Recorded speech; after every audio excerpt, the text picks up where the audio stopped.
বিমানে ওঠার ঠিক আগে বিমানবন্দরের নিরাপত্তা কর্মীরা থামালেন লিওনেল মেসিকে। এরপর মেটাল ডিটেক্টর দিয়ে করা হলো নিরাপত্তা তল্লাশি। সেই মুহূর্তের একটি ভিডিও সামাজিক যোগাযোগ মাধ্যমে ছড়িয়ে পড়তেই অনেকের মনে প্রশ্ন, কেন তল্লাশির মুখে পড়লেন বিশ্ব ফুটবলের এই মহাতারকা?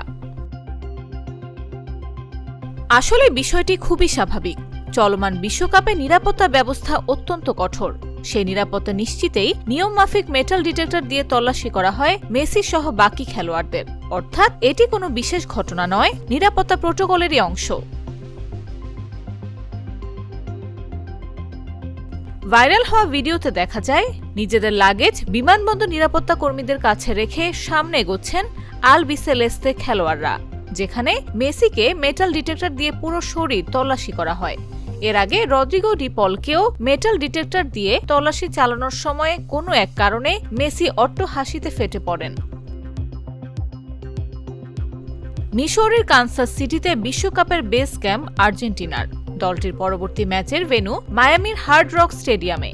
সেখানে কেপ ভার্দের মুখোমুখি হবে তারা। এই ম্যাচ খেলার জন্য মিশরের বিমানে ওঠার আগে নিয়মমাফিক নিরাপত্তা তল্লাশির মুখোমুখি হন মেসিরা, যা সোশ্যাল মিডিয়ায় ভাইরাল হয়। নিউজ ডেস্ক, জাগো নিউজ। ইউরোপ, এশিয়া, আমেরিকা যেখানে যাই, বিশ্বের 145টি দেশে আজ ফ্রুটো পাই।